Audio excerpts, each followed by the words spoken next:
Premiere Pro can be really annoying, and especially when it's not playing back smoothly. So let's hop into Premiere Pro. First thing you want to do is go and edit your preferences. We'll come into Edit and go to Preferences. And the main preference I want to look for right now is Media Cache. So here in Media Cache, we can choose where our cache is going. What I suggest doing is having a separate drive, preferably an SSD, that is going to have your cache files that doesn't have your existing footage on it. So you want to keep those separate, and it's going to allow playback to be a lot faster when it's trying to go from cache versus existing footage. Also here in Media Cache, we can delete some cache if you are having your system bogged down, and you'll see that delete all Media Cache files is not highlighted. You have to restart to do that. So if we restart Premiere Pro, and before we open up a project, we just go back over here to Preferences, Media Cache. Now we can hit delete and delete all Media Cache and hit OK. If you don't like doing that, you can always set it to automatically delete after a certain amount of time. But obviously, if you're working on a big project or if you have multiple projects you're working on, you probably don't want to go with the setting. So that will be up to you. Now, if we come down to memory, this one's pretty important. On my computer, I have 128 gigs of RAM. You will probably have a different number, but I want to just allocate as much RAM as I can for Premiere Pro. So I'm going to reserve less. So I'll just reserve 12 for other applications, and Premiere is going to be getting 100, and Premiere Pro is going to be getting 116 gigabytes. Again, depending on your computer, this number is probably going to be different, but just giving more RAM to Premiere is going to help you in the long run. And then just hit OK to save that. Next thing we want to do is change our project settings. To do that, go up to File, come down to Project Settings, and we'll go to General. And under here, main thing we want to do is make sure that we have our GPU enabled. Pretty much no matter what computer you're on, if you have the ability to turn on your GPU for rendering, then I would suggest doing that, and it will be a lot faster. And click OK. The next thing to change is our sequence settings. So just right click over your sequence and go to sequence settings. And then from here, what we're going to look for is video previews. And then you can change the format if you want, but I'm going to leave this at QuickTime. And then for the codec, I'm actually going to drop this down, and I'm going to put it, the LT is pretty good. Just for speed purposes, I'm going to put it at proxy. And then I'm also going to drop this resolution. I'm going to drop it down to 1920 by 1080 instead of 4K. That way it's going to be at a lower resolution, so the computer doesn't have to work as hard when showing these preview files. And also just make sure that these maximums aren't turned on, or else that's going to increase the file size. I'm going to click OK. And then you may see this yellow bar pop up.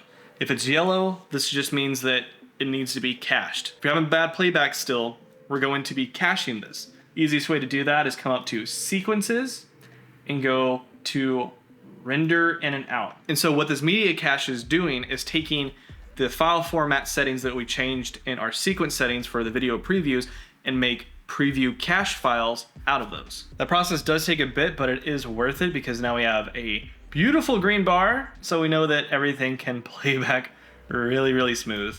Another issue you may run into, like this one, it's red because I added a camera blur effect to it because it's just only on this particular clip. We can always just go back in here, render effects in and out, and then that will help with rendering that effect just on that particular clip.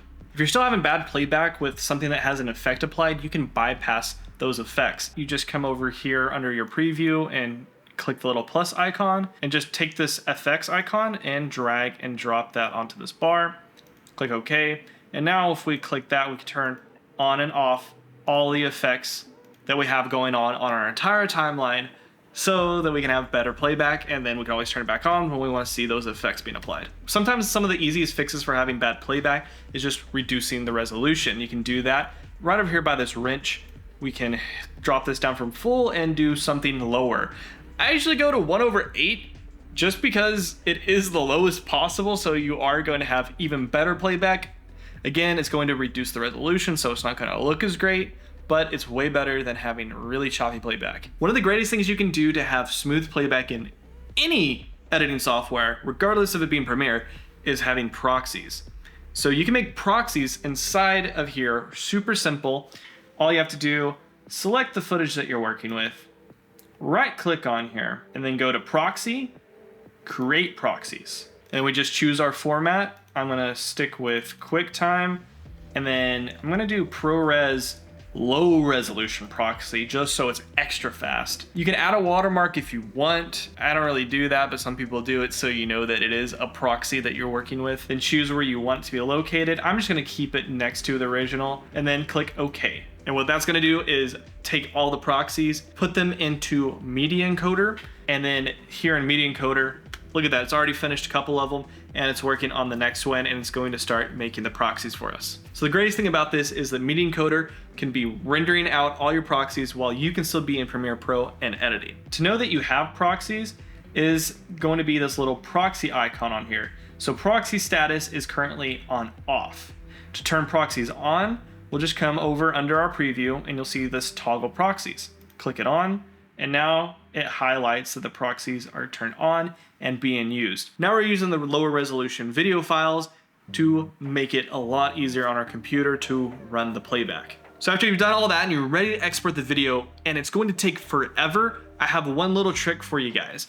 When you're in export, come down to send to Media Encoder. Now here in Media Encoder, we can just click over here on the type of source we want, and inside here we can make all the changes we want. We can optimize as much as we want, way more than we really get inside Premiere Pro itself. But one of the greatest things is you have use proxies or use previews. So with the video previews that we have, that's the cache quality that we created, and then the proxies, that was the proxy quality we created. So theoretically, we can have 3 different types of render settings already before we start making more adjustments. The reason why you'd want to use the proxies or the previews is if you are at a deadline and maybe it's not the final deliverable, but it's revisions for a client or something like that, or maybe it's just something for social media where you don't really need that high resolution. You can check on one of these. It's gonna be a lot easier to render out these pre-made cached or proxy video files that are at a lower resolution rather than the high-res original footage that you've been working with. Let me know in the comments if this worked for you or if it didn't, if you have other tips on how to increase better playback inside Premiere Pro. Let me know and let everyone else know in the comments below.